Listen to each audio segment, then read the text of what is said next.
When they're like, that's awesome, but that is fantastic. I like that you are into that.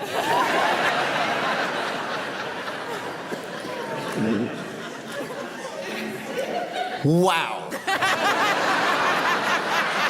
Oh, I've been hit with wows in my life.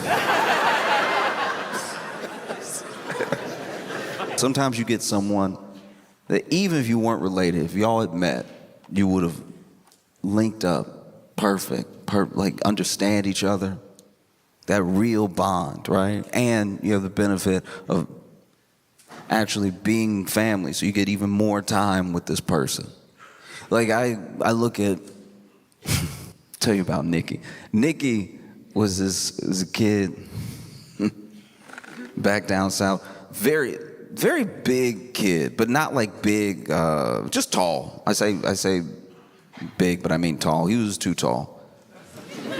He was too tall of a person. It was too much. It was like cartoonishly tall. He was that type of tall where everybody asked him if he played basketball. You know that? You know that type of like, I mean, you're just so, do you just love playing basketball? As if it's a requirement to stay that tall. That you gotta start putting in hoop time if you're gonna stay this tall.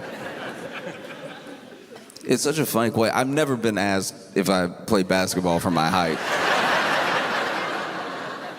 It's just such a funny question because I can imagine what's going through the mind of a tall person when they're getting that question because it's such a thirsty question from a short person.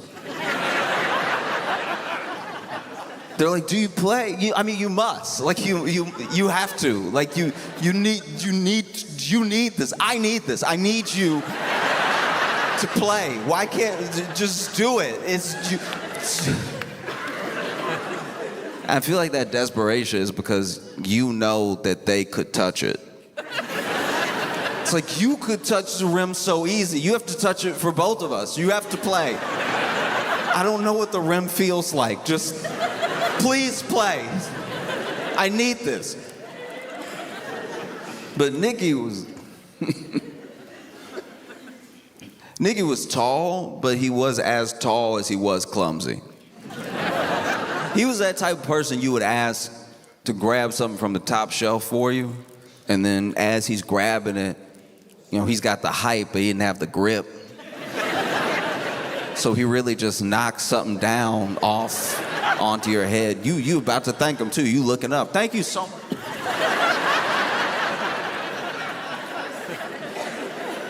And so him playing basketball was a disaster. He was very clumsy. And it was insane to watch. Like I give him a little bit of grace because like when he would dribble, the ball did take too long to get back. Like that's not all his fault. When I dribble, I'm right here. It's a frequent visitor, right? But when he would dribble, it'd just take forever to come back up, and by then he had already run away. Like he could do that thing though. He could do that thing where he could palm the ball. That was wild to watch. Just watch him grab the ball and hold it up like look like a magic trick of being tall. And he was always getting like truly just like smoked on the court. Like even his handles were terrible. You know, he tried to put it through his leg, it would hit his elbow on the other side. Never knew how much pressure to apply to the dribble, so instead of being over here one, he's over here watching it fly away. And there was one day, I don't know what got into him, but there was one day he was making a drive for that net. You know, he wanted to, I guess, show off for somebody. And so he's running down the court, clearly traveling. There's no way he was ever gonna. And he's over here with, you know, got both hands on the ball, got the elbow out when people get close, you know, the weapons. And then this dude jumps for a dunk. He goes to dunk, and on top of being uncoordinated, on top of being a true waste of height, This young man has no strength in his ankles or calves. So when he jumps for the dunk and he flies forward, there's someone guarding him. And I think even that guy thought he was gonna fly over. Cause look, he didn't do a simple like jump up, efficient dunk. He fully leg spread NBA logo.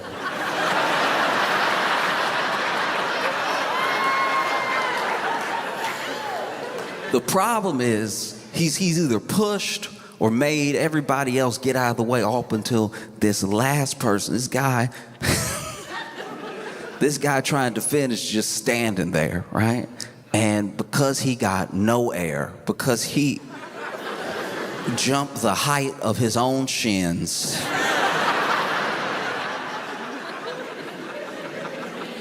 he simply flies into this man. He jumped into him. I've never seen a person jump into another person. Like he jumped into him like he thought he would go through and it like he thought he would be him. He jumps. This guy's got his arms out and he jumped into him like it was the end of a war. Like they were finally reunited. This man, holding the ball in the air, just jumps forward, flies into this dude, and never in the history of street ball, I don't think anyone's ever seen anything happen like this. This man probably expected Nicky to fly over him, but when he just sort of kept coming forward at the height, basically the height he was already at, but with his legs spread.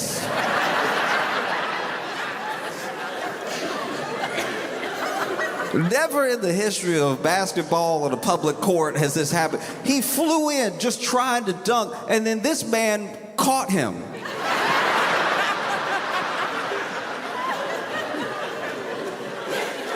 I need to show you then. He caught him.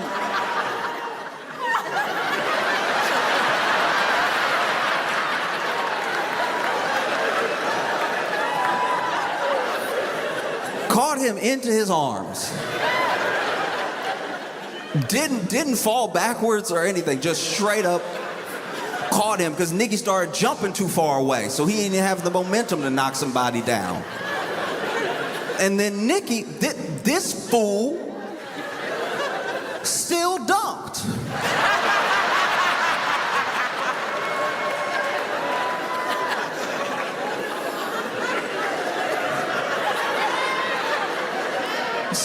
Still dunks. And then had the nerve to let go of the rim,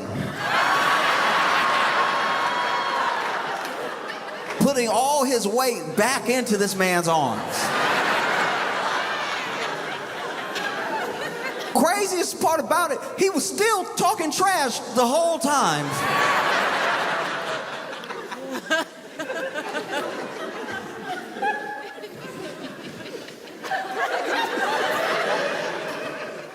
He's still being held midair, talking crazy to everybody on the court. This man is up here. That's right, this is my house. Y'all get out the kitchen because I'm cooking right now. Can't nobody touch me. Sir, someone is touching you right now.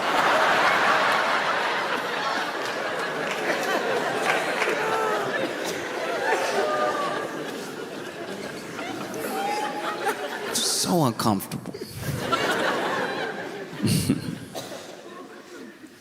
And Nicky was tall, he wasn't big or anything, but he was big enough to recognize that he was bigger than the people around him.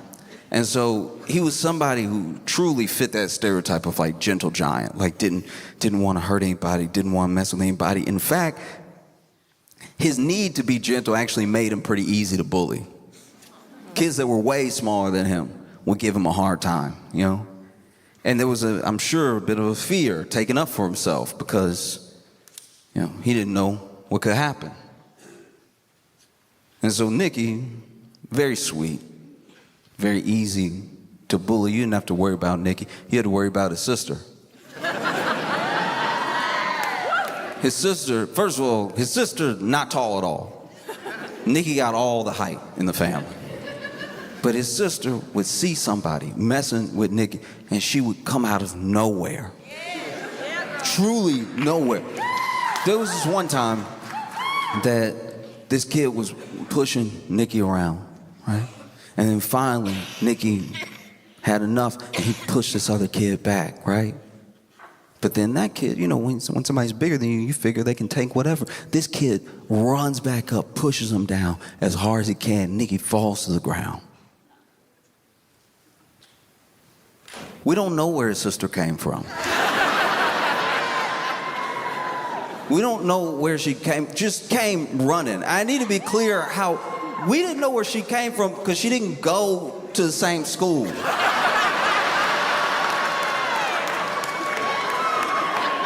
So when did you start running?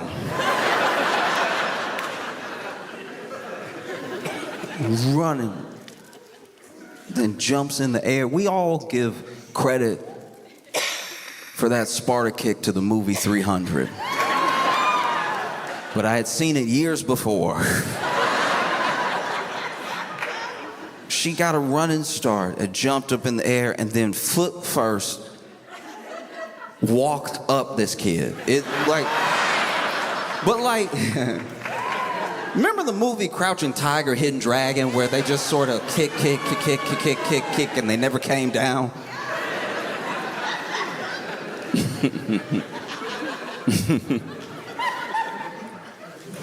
Yeah. Oh.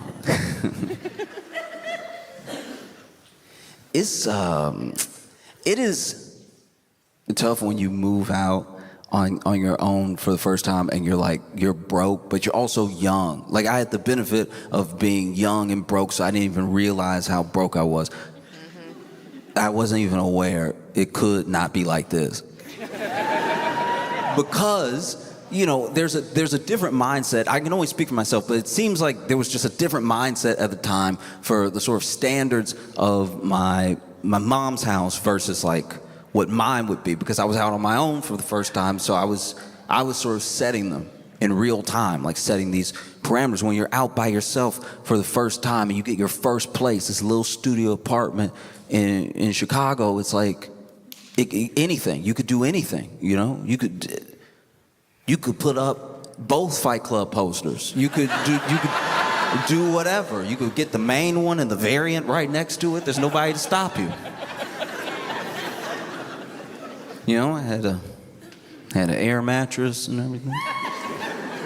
Just starting out, and so there are some things that I think other people would have clicked right away. We should do something about it. It just didn't happen for me. Not in my head right away. Like, for instance, when I would have somebody over and my fridge worked, but it didn't work hard.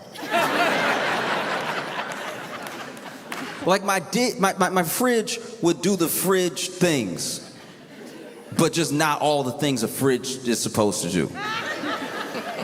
I'd have somebody over, and then I'd offer them something to drink. I'd grab them something to drink, and I knew the cold spots of the fridge because the whole fridge wasn't cold, right? There were some, like the crisper was crispy. The crisper was perfect. Anything you really wanted to keep, you put in the crisper. But other stuff, you just had to be like, well, that's just a regular shelf. That's basically a cabinet shelf. And so I remember there was this one time that invited somebody over, poured them a drink, and then they asked for some ice, and I was like, oh, okay. So my freezer doesn't make ice. Like, it doesn't. And what I meant was like my freezer didn't get cold. Like my freezer was actually hot. Like I don't know what coil was switched, but the top was hot. A regular fridge was fridge, but this over here was basically a microwave. And so I was like, oh yeah, it doesn't make ice in there. And and they were like, oh, okay, well just, do you have an ice tray? Let's just pour some water. Well, I don't mind waiting. And I was like, oh, you thought I meant I didn't have an ice maker. Okay, so what I'm saying is that like it won't exist in there. Like it's too hot. Like that's why I don't have anything but bread in there, because it's very warm. And they weren't being rude, but they just sort of said it, I guess, as they were thinking it. They were like, you can't afford ice? And when somebody points something out to you like that, it does remind you where you are when you can't afford just certain temperatures.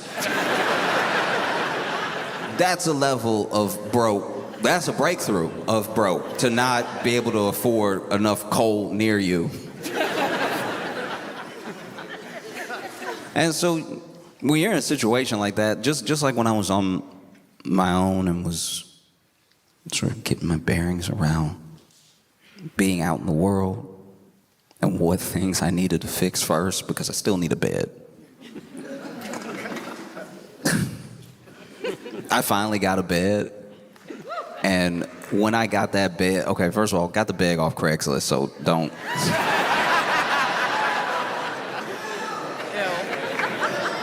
The frame. I say whole bed as if it's a whole bed because, you know, if you just got a mattress on the floor, that's a mattress on the floor. You can't call that a bed. So I got my bed frame off Craigslist and then, you know, bought a mattress and everything. That took some saving. For a little while, the air mattress was on the bed frame. Because if you didn't look too fast, it looked regular.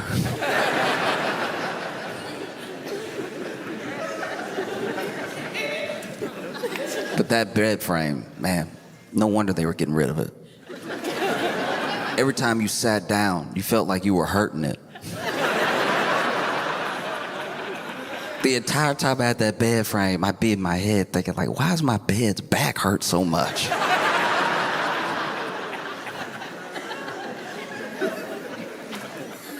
And every creak is just, it just sounds like you don't have your life together. You sit down after a long day of work and you hear, ah, ah, ah.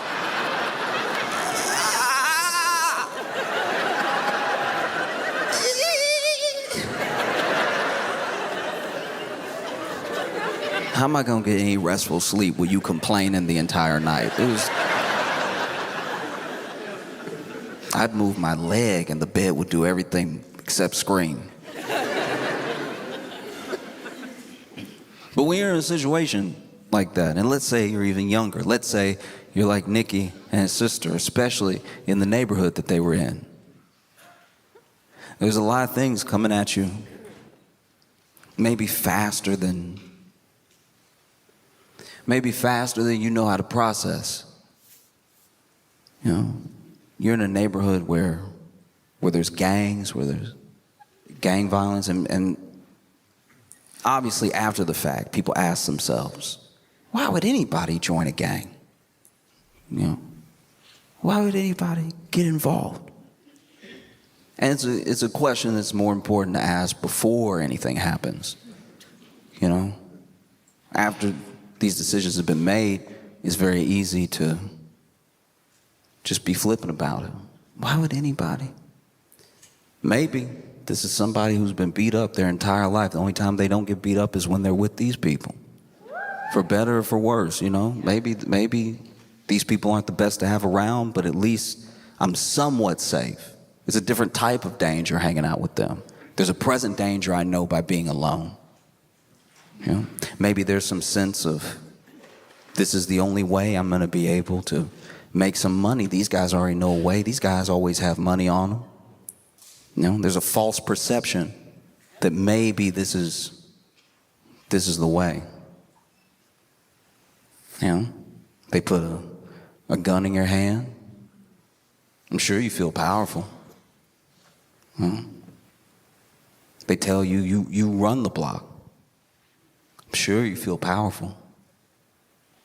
It's not until something actually stops you that you realize you're not all powerful. Like you look at a kid like Nikki, and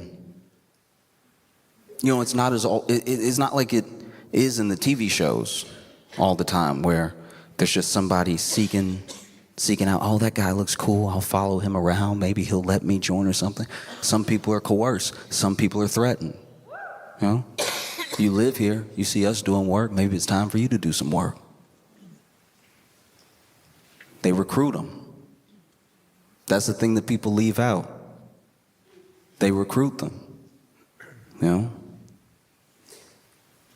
And so maybe a kid like Nikki sees, though, this isn't it. I don't know what is, but this can't do this. So then a kid who almost never takes up for himself. A kid who's very gentle, although he's very tall. Waste of tall. Not using the tall right at all, but that's beside the point. A kid like Nikki gets approached, tells them, no, I'm good. I don't want to do that. I just live here. I'm not. And then it's his sister, of all people. It's his sister that also looks him in the face. Don't talk to my brother. You leave him alone. Right? Don't come near him. And when you're dealing with a gang, you're not dealing with a lot of reason behind decisions. But this kid who's known for being soft, telling you no like that to your face, and his sister backing him right up every time she sees you all around him, that won't do. You tell them no even after they start messing with you. And then it's someone like your sister that takes up for you. It's someone like your sister that tells them to their face, not as big as you, not as scary. You leave my brother alone. It takes a lot of bravery to do something like that. You leave my brother alone, knowing how dangerous they are. And then, maybe, one day, they decide to send some sort of message, right? And they pass your house, and they shoot at your house. But you're not home. Your sister's home, though. And those bullets that may have even been meant for you, whether they were meant to send a message or they were meant for you, they don't hit you. You're not there. They hit your sister. They took your sister. Do you see how a gang works? They'll take everything that they can as long as you let them. They'll do whatever they like as long as they feel like nobody can stop them. Amen. You know? Love you, Josh.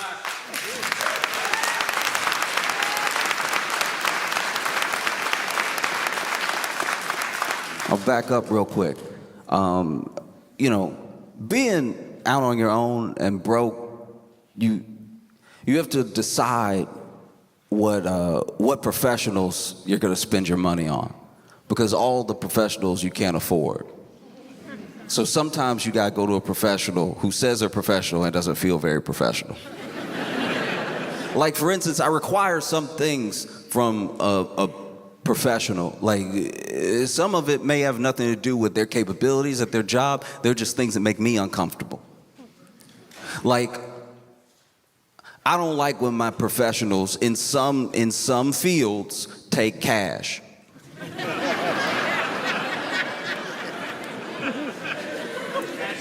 That makes me nervous. If you go to the doctor And you get done, and they don't ask you about insurance or anything. They're like, all right, it's gonna be $250, so you can do 10s and 5s. I could break 100 if you need change.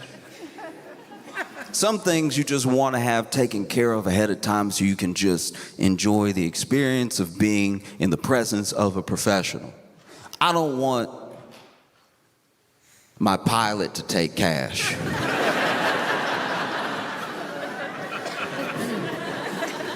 What if I don't have cash on me? Even like the nonverbals sometimes. Sometimes a professional will let their feelings escape, right? They won't be very professional. Just let it out as it happens. That is very jarring. It's terrifying. I don't ever want that to happen. Imagine you in court. You're in court, and then prosecutor says something, and then your lawyer turns to you and goes,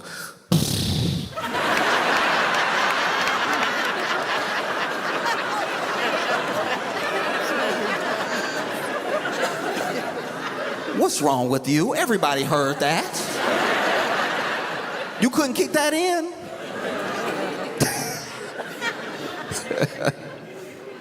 No, because you know what it is whenever people, they're supposed to be professional, emote like that, it lets you know that they also don't know what's supposed to happen.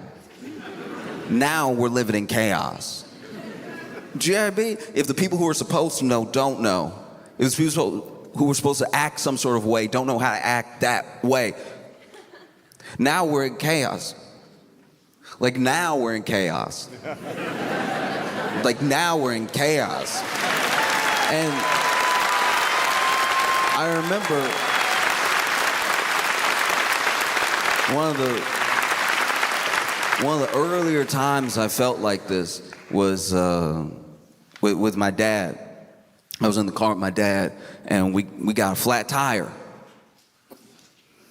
And he went to the trunk, grabbed the spare, changed the tire, and then the car wouldn't start.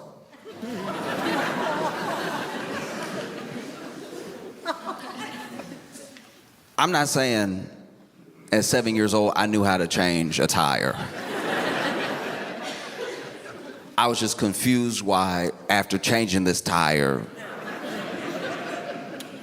the car as a whole gave up. The car that was running before, and then you changed the tire.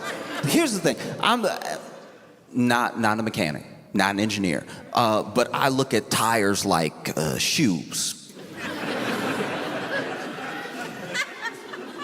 And if somebody's shoe fell off or wore down to the point they needed another shoe, and then you gave them that shoe, and then they were like, "Oh, I don't walk anymore."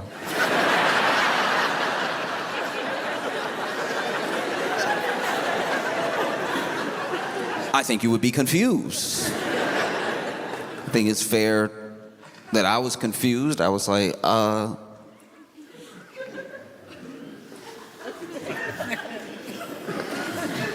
all the wheels good. Maybe try it again. He's over here. Nothing. You know. So then he had to go into a store, find a phone, because this is, you know, I'm like a 90s baby. I didn't have a cell phone for a long time. My dad didn't have a cell phone for a while. He had to go into a store and ask to use their phone to make a very embarrassing phone call. To call whoever he called to be like, "Yeah, I changed the tire."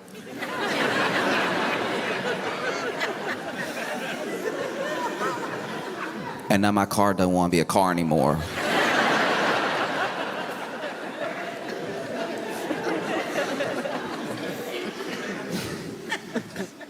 And I remember I asked him, like, "What are we gonna do, Dad?" And in a moment of honesty, because to be fair, your parents are your parents, They're not professionals. They should be allowed to be human, you know? But I asked him, what are you going to do, Dad? And he was like, I don't know, son. And I know I was little, but even looking back, I had too strong of a reaction. I was like, you don't know!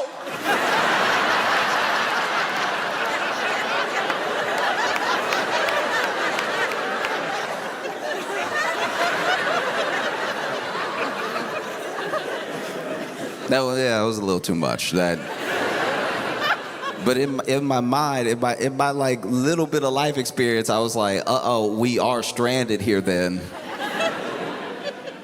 What do you mean you don't know? And then someone came and they gave my dad a jump. Now, this is the first one I had ever seen. And once again, me being a kid, I didn't say it out loud, but in my head, I was like, that's not gonna work.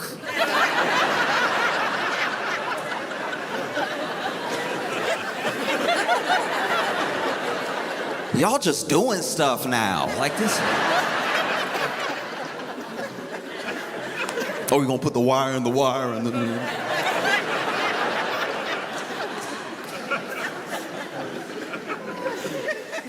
and then it did work. And when it worked, to my credit, I was like, man, my dad's a genius. Who would even thought? You just wire up to another car and it'll be a car again.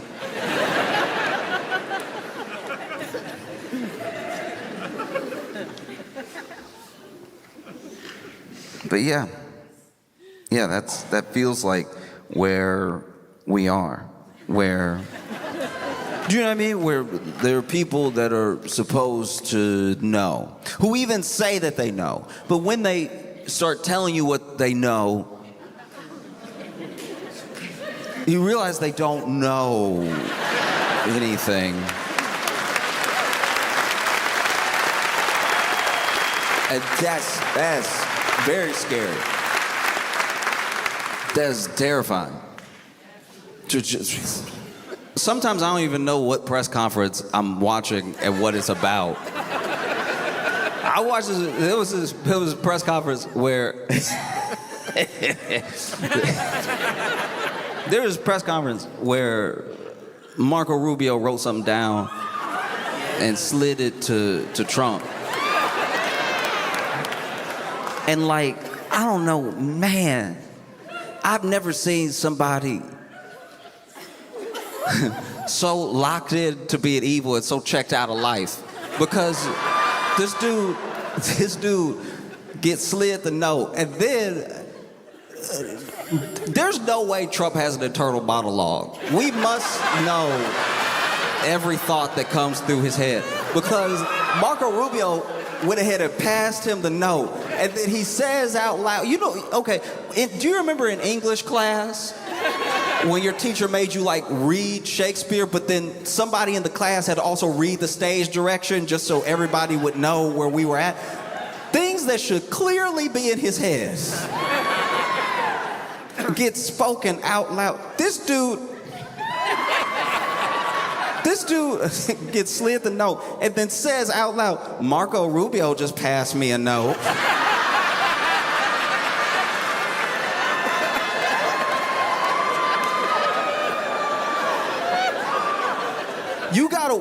You gotta watch the video from the specific angle I'm talking about, because it exists. I saw it when it happened, but the other angle that's like centered on Trump doesn't do it justice. There's an angle that's like to the right of Trump, there's a camera, and you see where Trump says Marco Rubio just passed me a note, you see Marco Rubio go,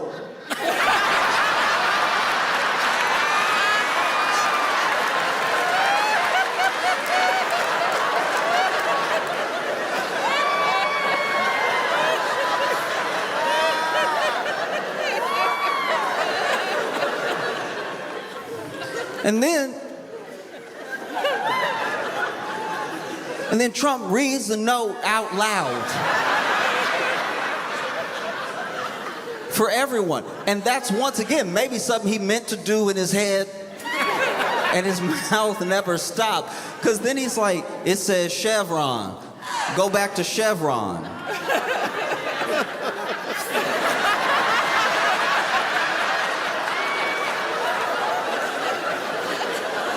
had to know out loud. At a press conference, I'm assuming where they're talking about oil and doesn't seem to know what this note means. Go back to go back to Chevron. All right. I'm surprised he didn't just keep talking. Like, go back to Chevron. Oh, I've never worked there.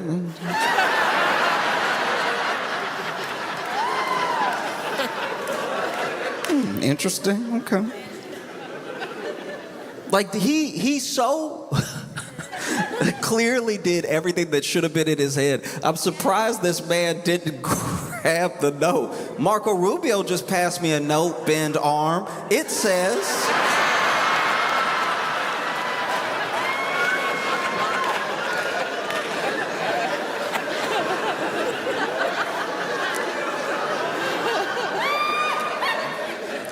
go back to Chevron. What does that mean, turnhead?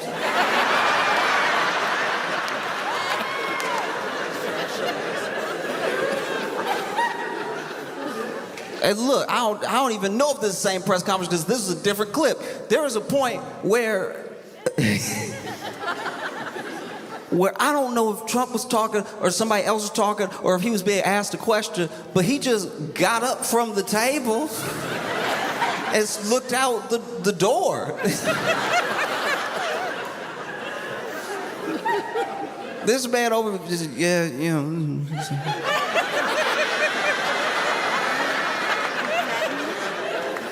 Wow. That's gonna be the entrance to the ballroom.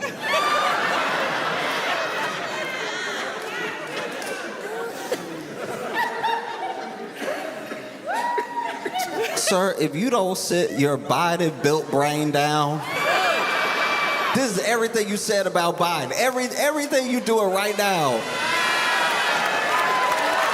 Every ounce of it was supposed to be what Joe Biden was like. This man tried to bully Joe Biden the entire campaign with the fact that the auto pen, the auto pen, the famous auto pen, he doesn't know what's going on. Somebody else is running the White House. It's like, all right, look, for all of his faults, Biden was never passed a note.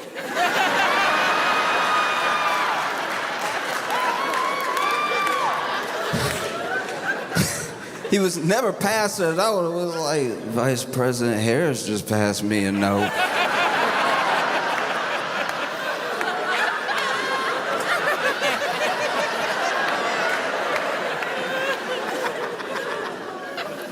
No. No, it's insanity.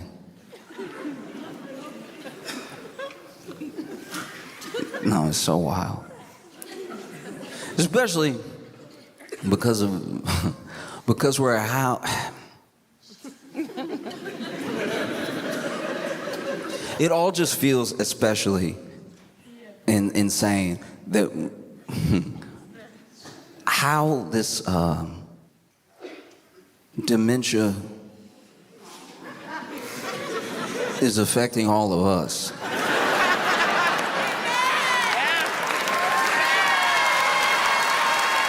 Do you know what I mean? Like I've had people in my life that I love dearly have dementia, and it affected the family, not the country. Not, you know what I mean? Like it, if your great uncle starts grabbing the remote control for the TV and pressing buttons and putting it to his ear, that doesn't affect Greenland.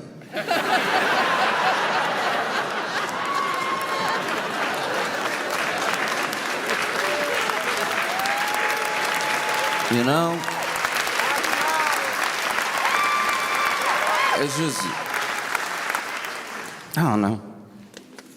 Sometimes you just want to get the message out. Thank God the internet, for now at least, is like viewable by people from other countries that aren't here because they can see us also be like,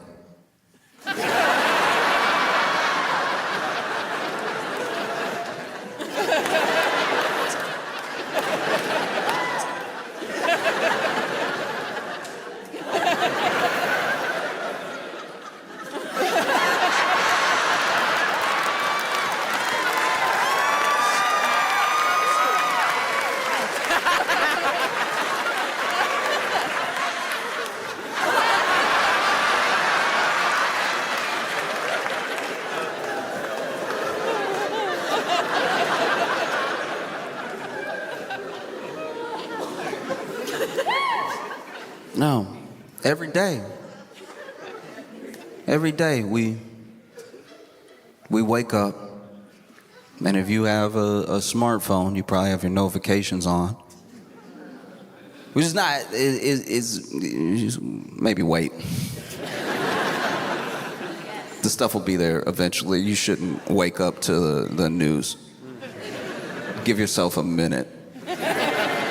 Do you know what I mean? Because like you wake up and then you open your phone and there's all the headlines because the publications were working while you were sleeping, and they have a list ready to go of things to give you Marco Rubio face.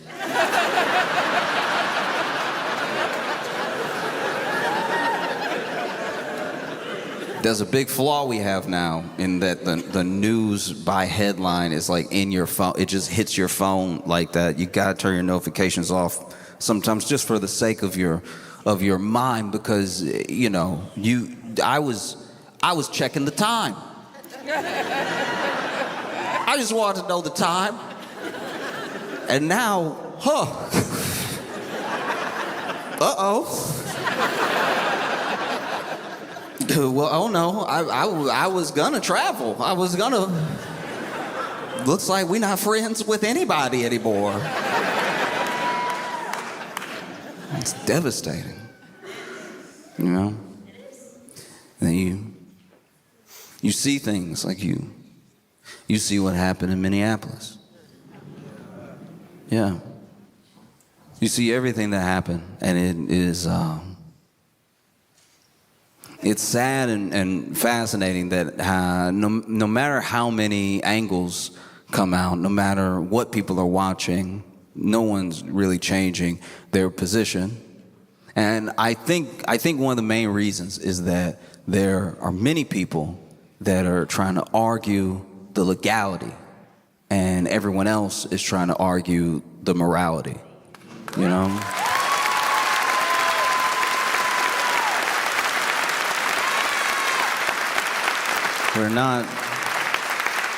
We're not speaking the same language about these things, which is one of the main reasons we're not getting anywhere.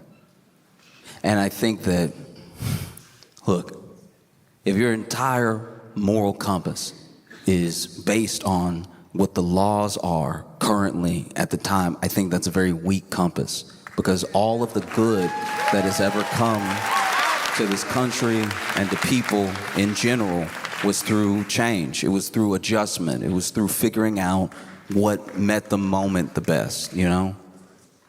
There's no, to me at least, there's very little good in just saying, well, that is the way it is. No. It's like, that's not enough.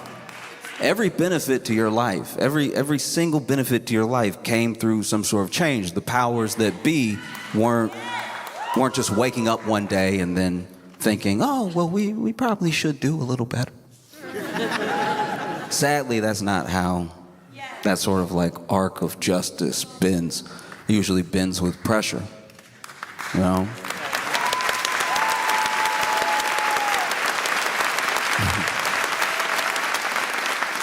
Trust me when I tell you that J.D. Rockefeller or, you know, Carnegie, any of these robber barons, they weren't laid up at night figuring out how to start a union.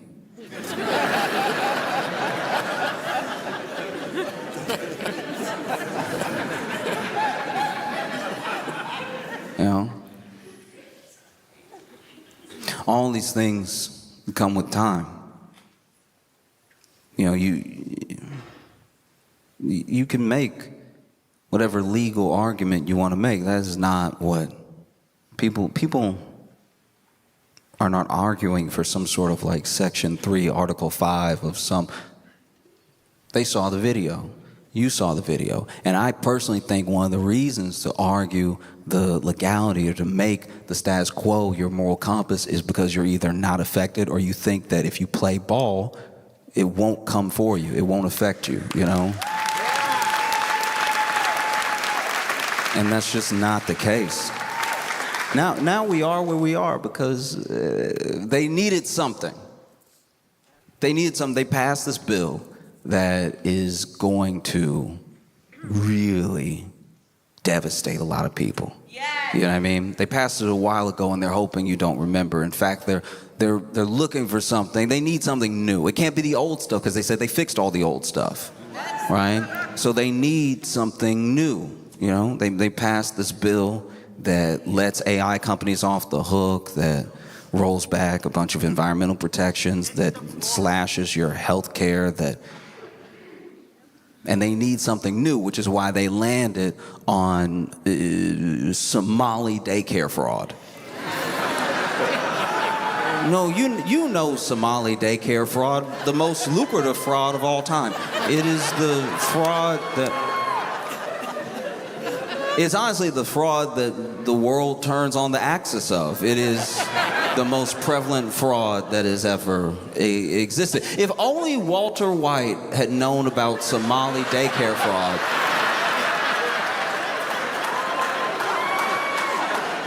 it would have been a very different show.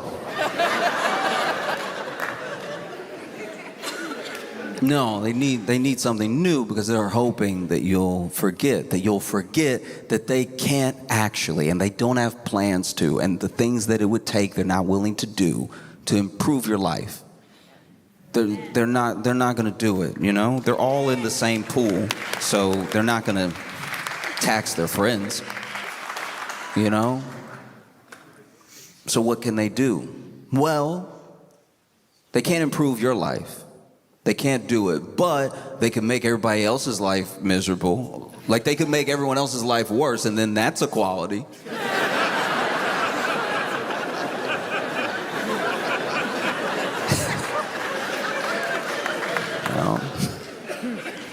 Yeah. It's like when you're it's like when you're dating somebody that sucks, and then they are like, yeah, but other people suck too. You'll sit them down and tell them everything that you feel like they are doing wrong in the relationship, and they're like, everybody does that though. Like if it's not me, it's just gonna be somebody else forgetting your birthday. That's gonna happen.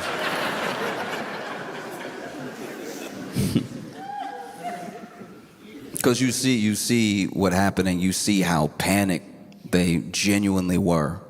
You know, they sent these guys out. I hate to burst anyone's bubble, but as a country, we are like broke. You know what I mean? We are like, because their bill also adds to the deficit. And we're very broke. And not the government, I should be clear. The people. Like the people. I know people think it's the same thing. But people from other countries, just so you know, it's not the same thing. The country, as in the government, is doing fine. They just found a bunch of oil. It's the people. It's the people who are struggling. It's the people whose groceries prices and whose healthcare costs are skyrocketing. It's the people who have less to show for the work that they do, and it's the people losing their jobs, getting their government jobs slashed and getting let go from companies and everything. And so they need something. We can't afford, in the bill, $29 billion for ICE. We cannot afford ICE any more than I could afford ICE.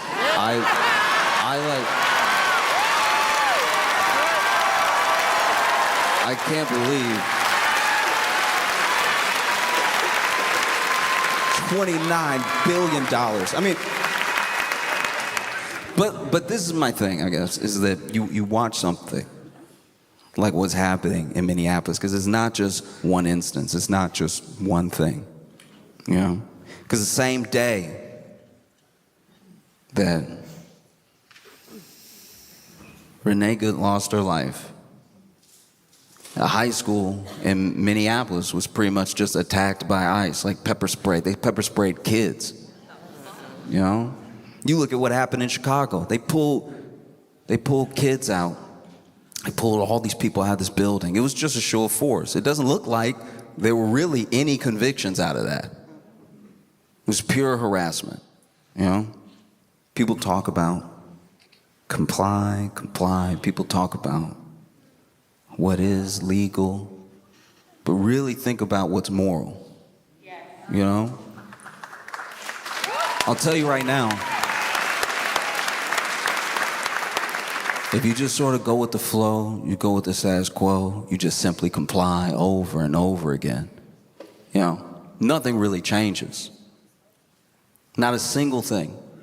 Because once again, the people who have everything don't really think about breaking you off a piece.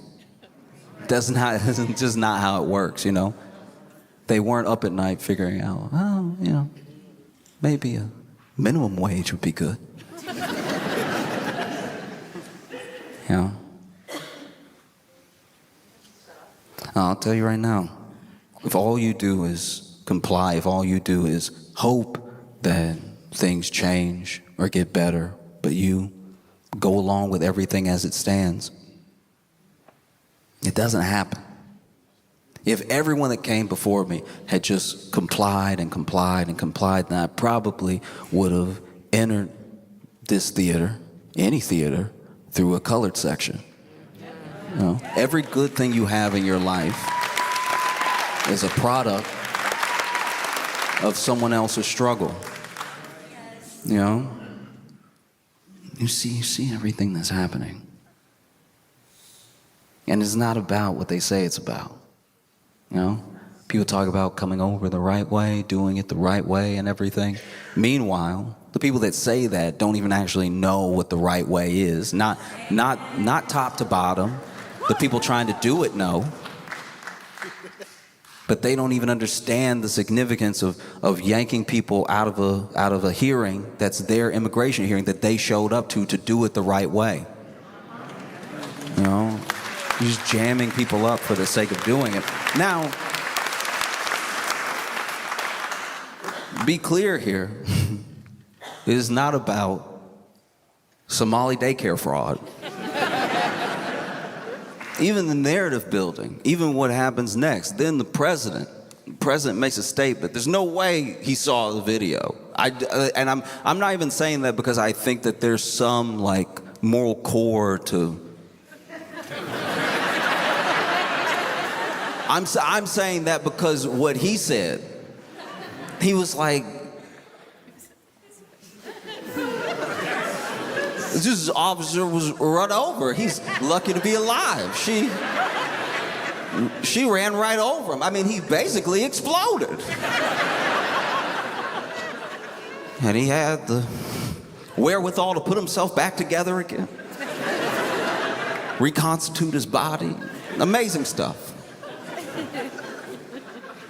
No, you see how they paint this person immediately.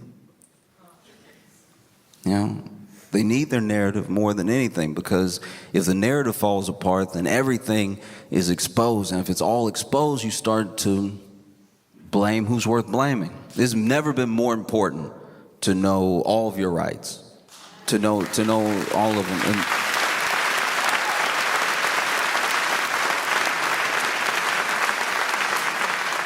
you know, it's never been more important to know the difference between a judicial warrant and an ICE warrant. Like, a judicial warrant is something signed by a judge, and the judge signs it, and it means they can come in. Because the judge wrote the thing, we need to go get you. And a lot of times when they have a judicial warrant, they don't even knock. They just sort of come in. It's not really up for discussion. An ICE warrant is a thing that ICE wrote that they may show you, and it may even be part of narratives that happen for the future where, well, they had a warrant. Which warrant? It's important to know, because ICE having a warrant is like me writing myself a sick note. You know what I mean?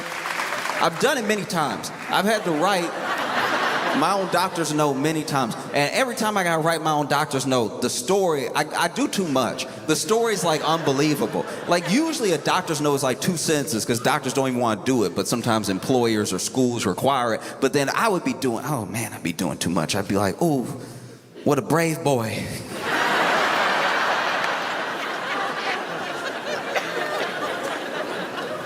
I can't believe he's making it through, you know? Don't just go easy on him. Applaud him for his courage.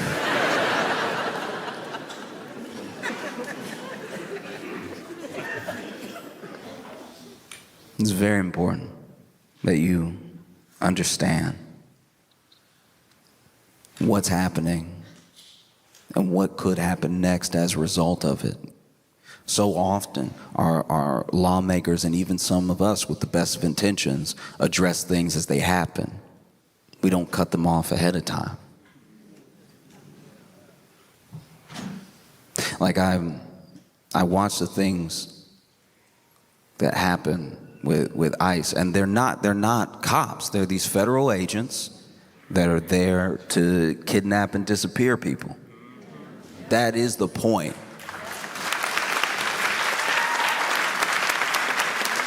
It's the entire reason that Renee Good isn't with us. And it is more than fitting that these people, that this administration would be the enemy of good. Like,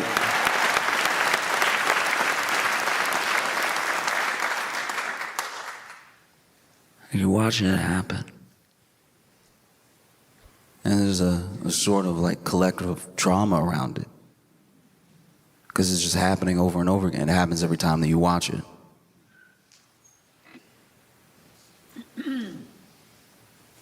And I don't know, it reminds me that it's important to choose as much family as you can.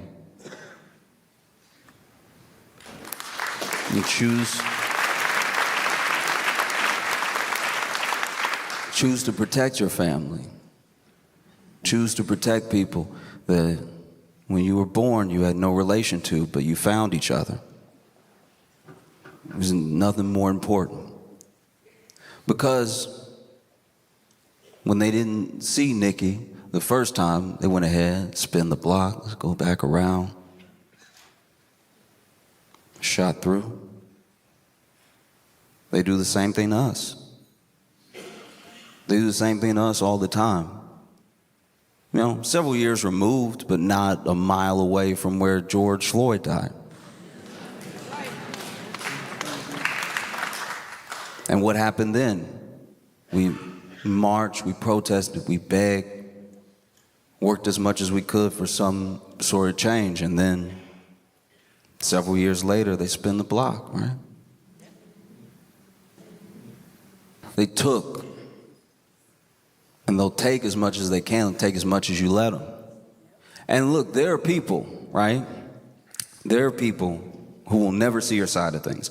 There are people who are not working for you. They work for whatever corporation funds them. They work for whatever lobbyist gives them the most money. But the people that you vote for, the people that you put in power, it is important now more than ever that you stay on their neck. You stay on them. Because when things like this happen and there's this sort of like rhetoric around, you see how people feel one way or the other, and you see politicians try to do their spin. Obviously, there's a way that we expect everybody to fall, but it's important to remember that usually ICE funding is bipartisan. So you only control the people that you vote for, but you got to stay on them. You never let up. Being a public official should be a headache. You know, I genuinely, it depends on who it is, but I usually hate to see him smile. I'm like, why are you having a good day? Because you wonder, you see these videos of people just going about their life or trying to do the right thing, being violently met by ICE agents. There's always a narrative to fall back on later, even when the narrative is a lie, even when it gets disproven. There's always some sort of narrative to fall back on. And it makes you wonder, why would anybody even join up? Why would anybody join this thing? And then you see, it's like, okay, economically tough times, signing bonus, maybe I've been picked on my entire life and now I get a gun, maybe. They tell me that I run this area, I can go wherever I want, I can do whatever I want, finally have some power, and you see what they do with it. You watch what happened. And it's important to remember that you can choose family. You know? You can choose the people that you stick your neck out for. You can choose the people that you protect that mean as much to you as your own life. You can choose people. And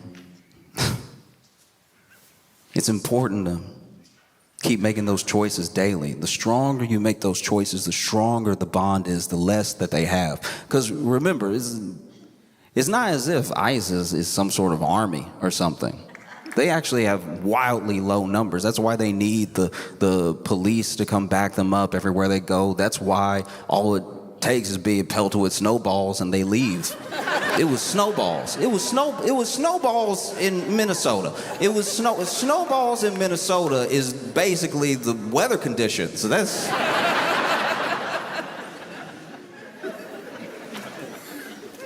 And so when you watch what happens, it's important that we as people take it upon ourselves as best as we can.